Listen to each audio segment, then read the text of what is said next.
বাসে ওঠা দিয়ে আগের দিনের ব্লগটা শেষ হয়েছিল। আর এখানে বাসে উঠে দেখতেই পাচ্ছ প্রত্যেকের কি অবস্থা, একটু কারোর চোখে ঘুম নেই।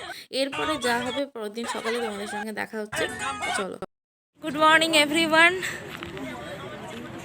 সুন্দর একটা পাহাড় ঘেরা সকালে সবাইকে অনেক অনেক অনেক স্বাগতম।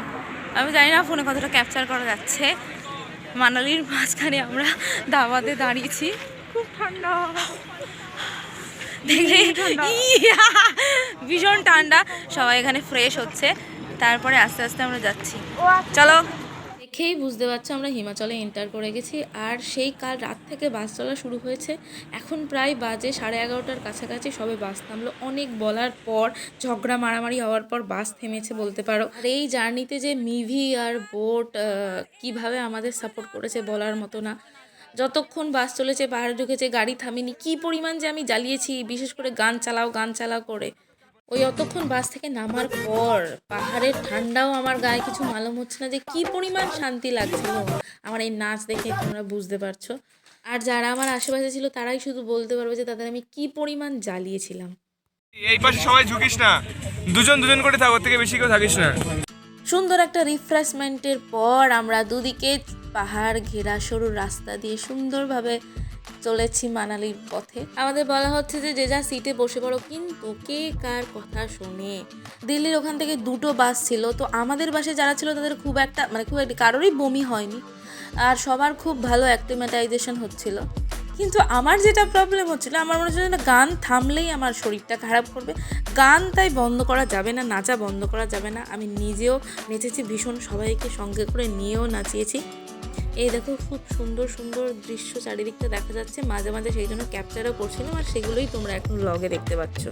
এই সময়টা না অনেকে ঝিমিয়ে পড়েছিল, বেসিক্যালি অনেকে ঘুমিয়ে গেছিলো যাতে শরীরটা না খারাপ লাগে, যেহেতু একদম পুরো সমভূমি থেকে পাহাড়ে উঠছে, তো একটা চেঞ্জ আসে। আর তার নমুনা যে কিভাবে ঝিমোচ্ছিল তার নমুনা সামনেই আছে, দেখাচ্ছি।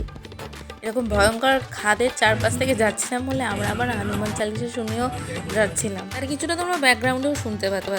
এবারে দেখো, এখানে দীপ্ত, আমি, ধার্মিক ছাড়া কেউ সেভাবে জেগে থাকেনি। প্রত্যেকের অবস্থা দেখো, ঘুমিয়ে মাথা ঝুলে পড়ে যাচ্ছে। মেনলি দীপ্তই গানটা চালাচ্ছিল, তো আমার জন্য বেচারা আর ঘুমোতেই পারেনি, তোকে গান চালিয়ে যেতে হয়েছে। এখানে সুচিস্মিতা, কাজল, তারপরে আরও আছে সামনের দিকে, চলো নিয়ে যাচ্ছি। সঞ্চারী কি ঘুমোচ্ছে রে বাবা। এখানে তো আরিফ আর তাসিনের আলাদাই। সৌভিকটা উঠে পড়েছে, ঘুমোচ্ছিল। আর আসিমকে তো কিছু বলতেই হবে না, ঘুমোলে ওর আর কোনো থাকে না। যখন থেকে পাহাড়ে গাড়ি ঢুকেছে তখন থেকে এই দীপ্তটা যে আমায় কিভাবে সাপোর্ট করে গেছে, সবাই ঘুমিয়ে গেছে, ও বেচারা আমার জন্য আমার সঙ্গে নিচেই গেছে। হোটেলে চেক ইন করতে করতে আমাদের প্রায় 5টা বেজে গিয়েছিল। তখন ফ্রেশ হতে আর সব কিছু করতে ভিডিও করা সম্ভব হয়নি। এখন এই বেরিয়েছি আমরা মানালির ম্যাল রোড ভিজিটে।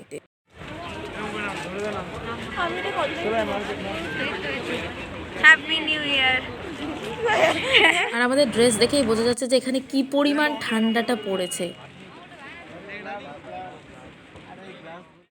তো চলো, আমাদের হাতে খুব একটা বেশি সময় নেই, ঘুরে ঘুরে দেখতে হবে যে কি কি কেনাকাটা করা যায়।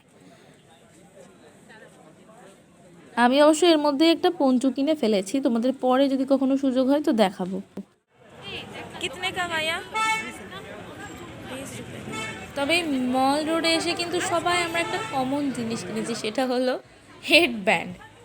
ওটা তো প্রত্যেকে কিনেছি, তার উপরে বলতে পারো সোয়েটার, পঞ্চুও তো বেশিরভাগ মানুষজন কিনেছে, আর ওর জন্য কেউ গিফট নিয়েছে, আমরা নিজেরা নিজেদের জন্য নিয়েছি।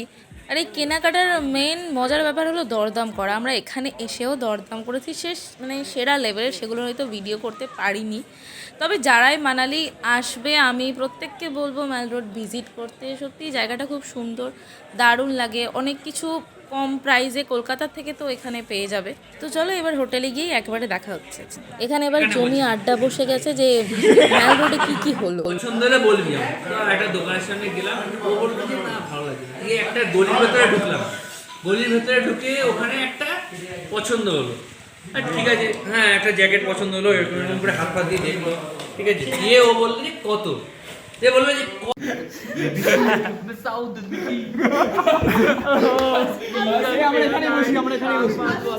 আজকের ব্লগটা এখানেই শেষ করলাম। গুড নাইট, কালকে দেখা হচ্ছে আবারও একটা নতুন ব্লগ।